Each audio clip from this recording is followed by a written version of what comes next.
pa nga, sige ho, sabi ko, continue. That was really uncalled for. And that is why I was going to deliver a privilege speech and ask for an ethics investigation, which I did not.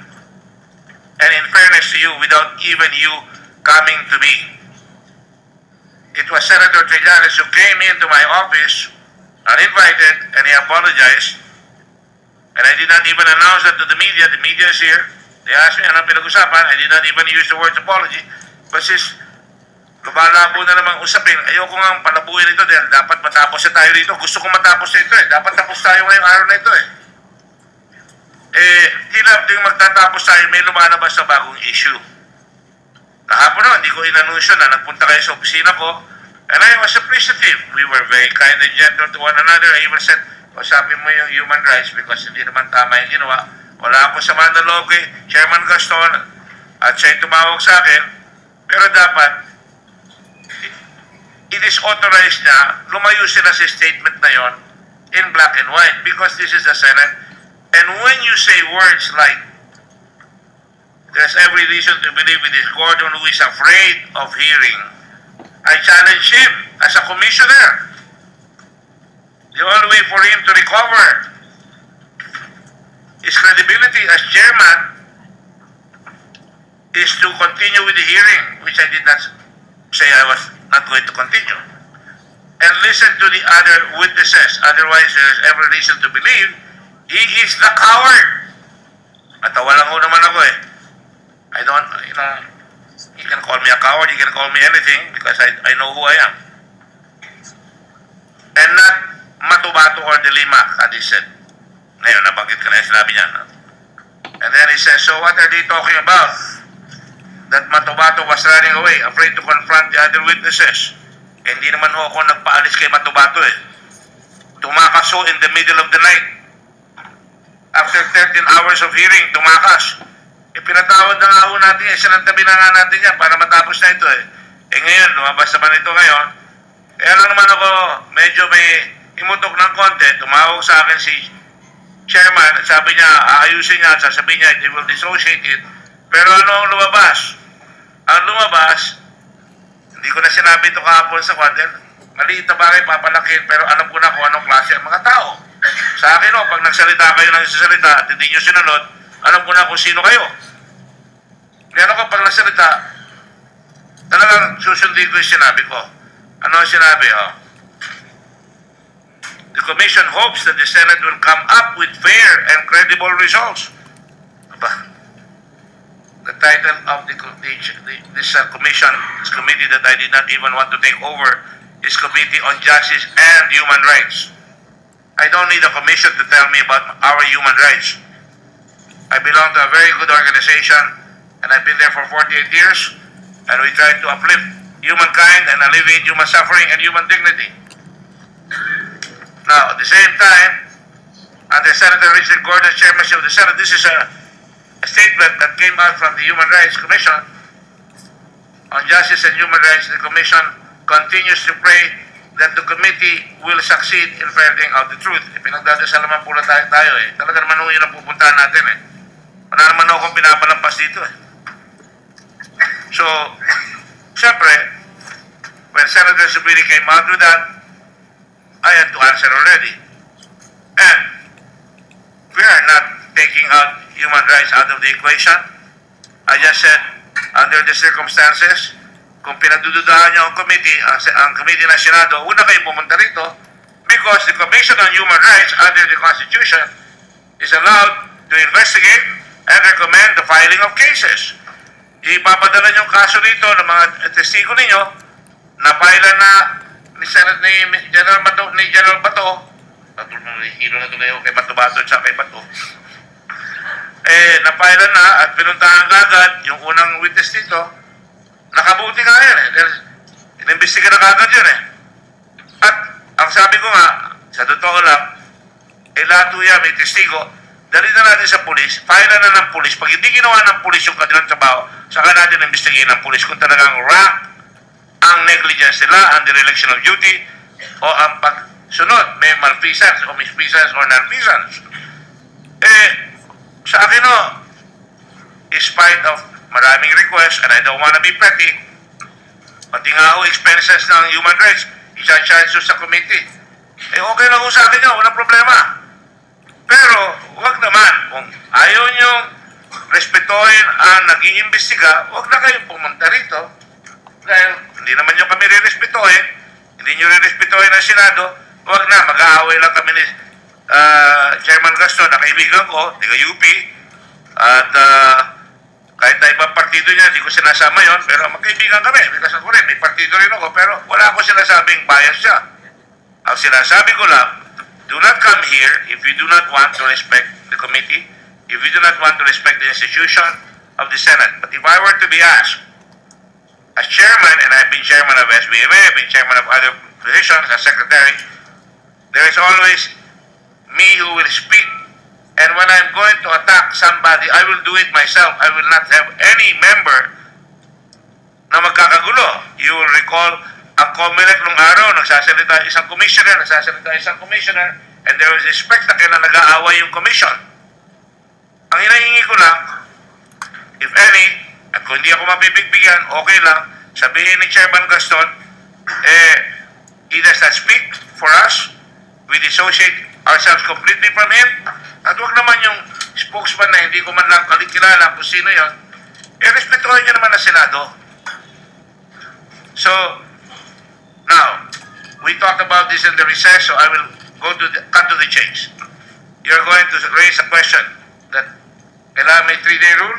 Yes, sir. No.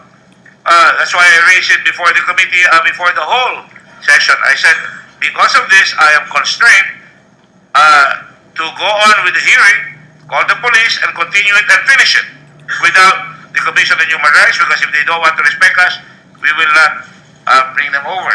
Because anyway, they have witnesses. Submit your witnesses, we will give it to the police, they will investigate. I don't have to investigate. We are not policemen here. We are here to create in aid of legislation. Tapos na po yun. Nasa isip ko na ho, susulat ho, by Monday, we will come out with a report. Linis na lang ho itong gagawin namin para matapos na yung mga tatanungin namin sa mga pulis. Kung meron tayong nakitang ginawa ng kapulisan na lapastangan sa karapatang pantao, i-file po natin ang kaso sa pulis. I-file ang human rights. Hindi po pwede kami mag-file. I can file on my own separate and individual capacity, but the Committee on Justice can only make a report, and it is up to the Senate President to refer it to the Ombudsman, to the Police Commission, or to whatever, na mag-file sila. In the meantime, I do not intend to waste any more time on the issue. I don't want to be arrogant. If you disagree, take it to the floor of the Senate again, which has been done yesterday. We are going to hear, and who knows, I am against, and just to show you, I am against the death penalty. My father was assassinated. A niece of mine was badly murdered by a houseboy. Nahuli ng mga pulis, mayroon ko noon. Sabi, patayin na namin, huwag yung papatayin. Ikulong natin. Ngayon may bill dito na kinausap ako ng ilang mga senador. Ano ba ang solusyon dyan? Payagan nyo na ang death penalty sa mga drugs. Para siguro, imbis na nagkakapatayan sa drugs, i-file na lang ang kaso. Gusto ko yun. Pero, I will not support the death penalty. Because sa akin, mas mahusay, ikulong, wag lang preso kabalyero. Yun lang ang gusto ko sabihin dito para malinaw na ho. And I will give you a minute to conclude para matapos na po. That is what I'd like to state here.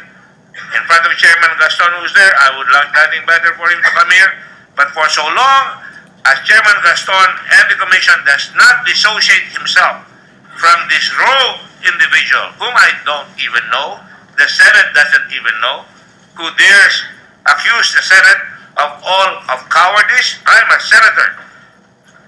You know, sabi niya sa harap ko yan, ay hindi naman ako matapang na tao, pero huwag niyo sasabihin sa harap ko.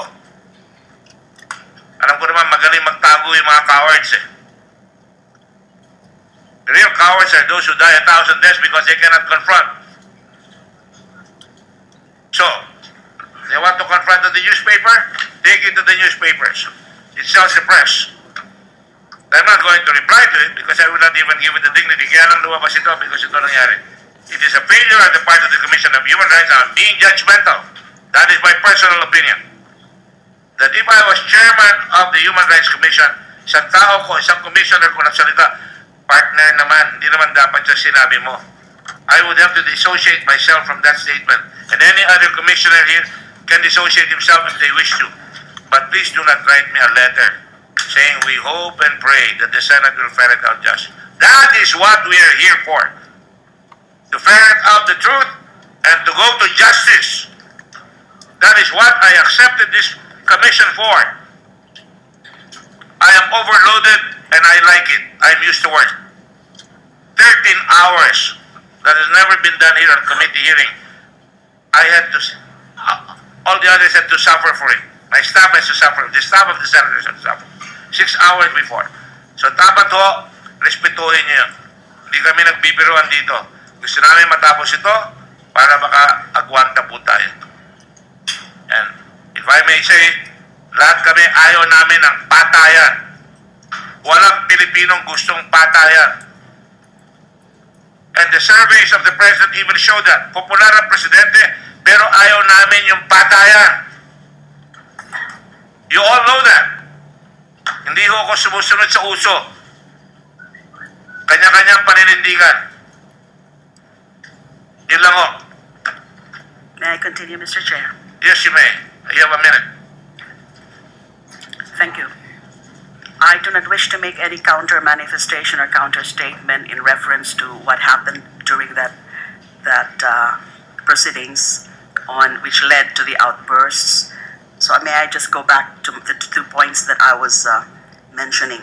First, in relation to the suspension of hearing out the CHR witnesses on account of these unfortunate comments and statements from one of the commissioners. I am constrained, with due respect, Mr. Chair, to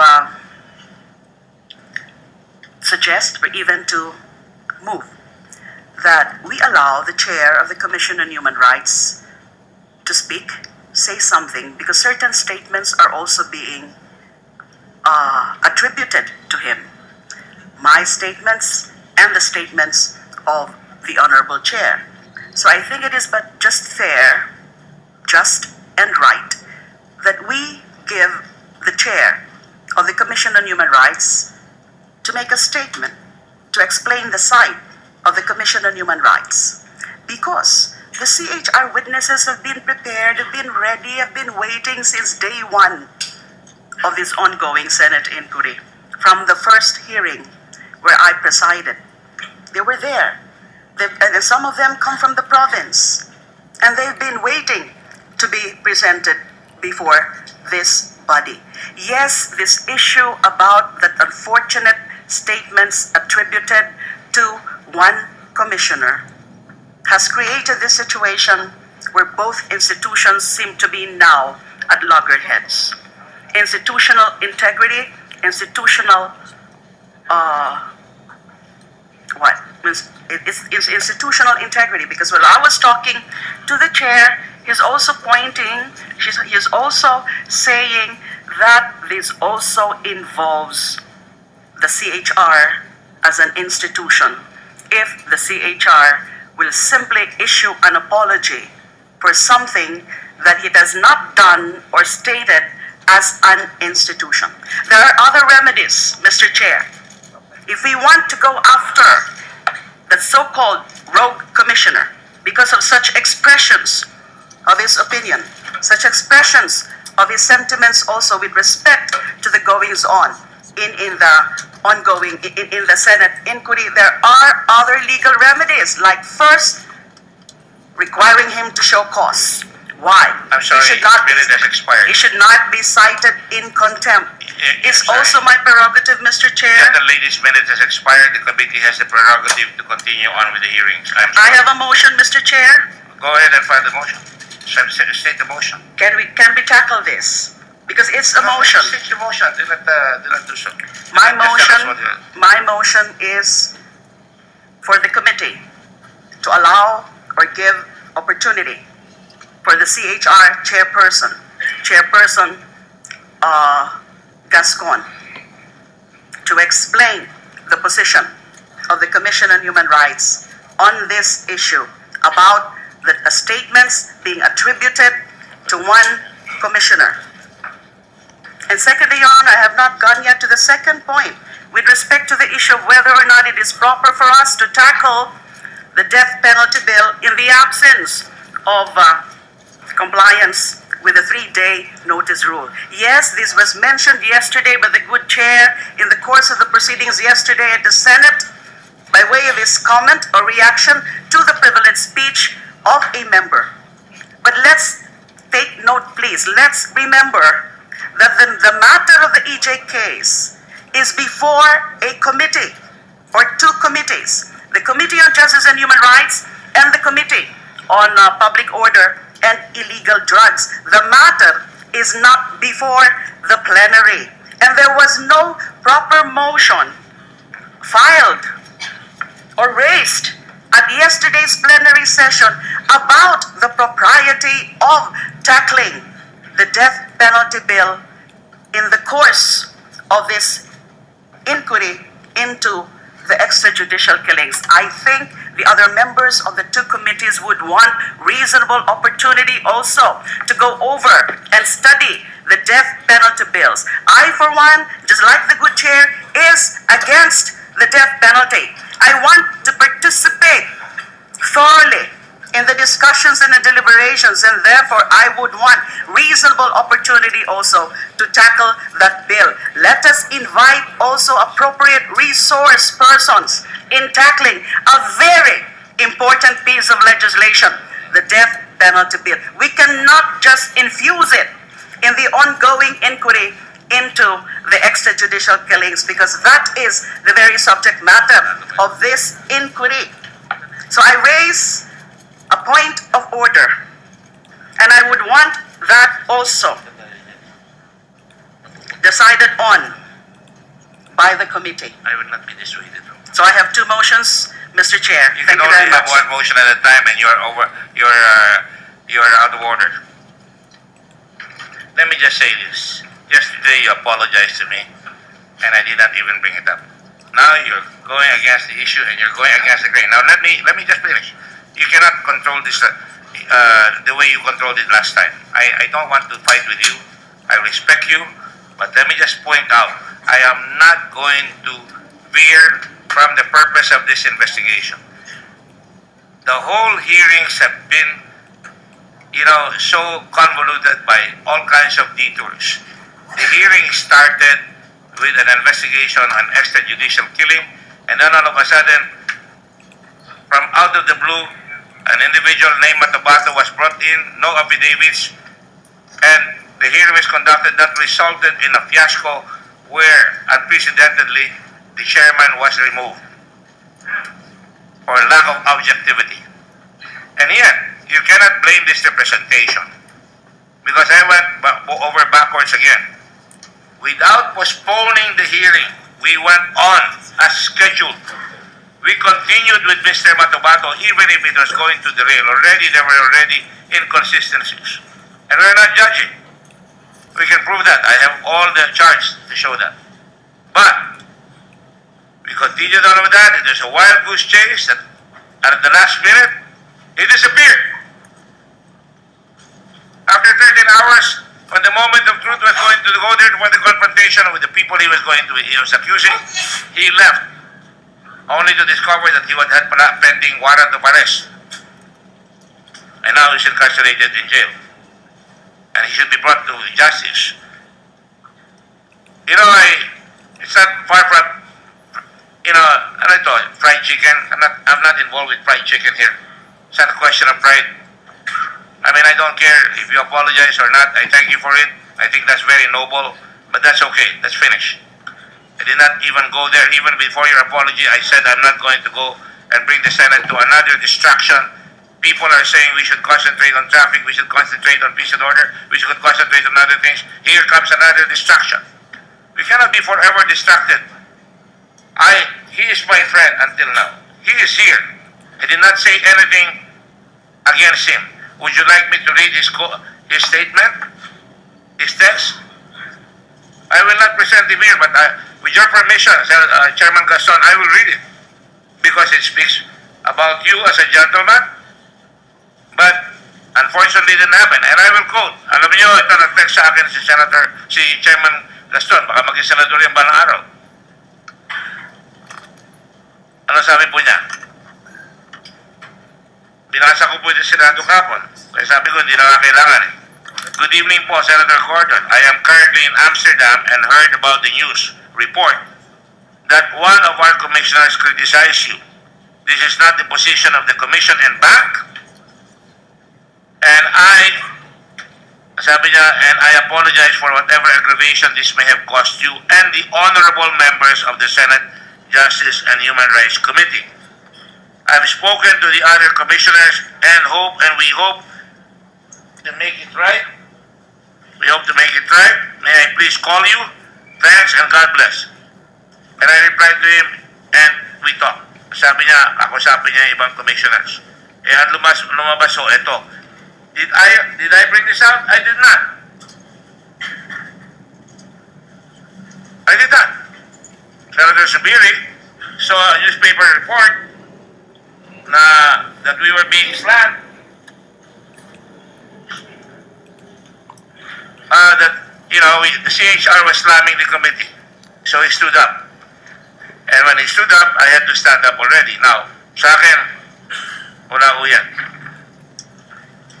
The personal apology of Chairman Gascon is taken into consideration. I respect him as a gentleman. He doesn't have to apologize to me. The least this guy could do is apologize for himself.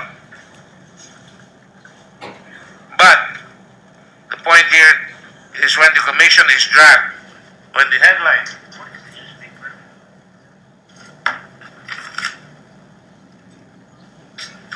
not here. When the newspaper, which I brought in a while ago, came in and says, big headline, CHR, talagang magkakaroon talaga ng issue dyan, which I did not raise. Tama na sa akin yan. Sabi na ni Chairman Gaston, pero lumabas na nga yan, pero lumabas na nga, ano ba ang gagawin? Papapuntahin niyo pa si Chairman Gaston and we will be diverted? I think that I don't have to do that. I think, eto binasa ko na, that's good enough for me. Mr. Chair, I'm withdrawing momentarily my second motion while we take up my first motion. I'm reiterating. And if the chair is confused, which motion are you talking about? There are two motions. My first motion, Mr. Chair, is to allow the Chair of the Commission on Human Rights to speak and to explain the side of the Commission on Human Rights on this issue at hand. Thank you. That is a pending motion. It has to be resolved first. Thank you. There doesn't seem to be any member of the committee here. Are we going to vote each other here?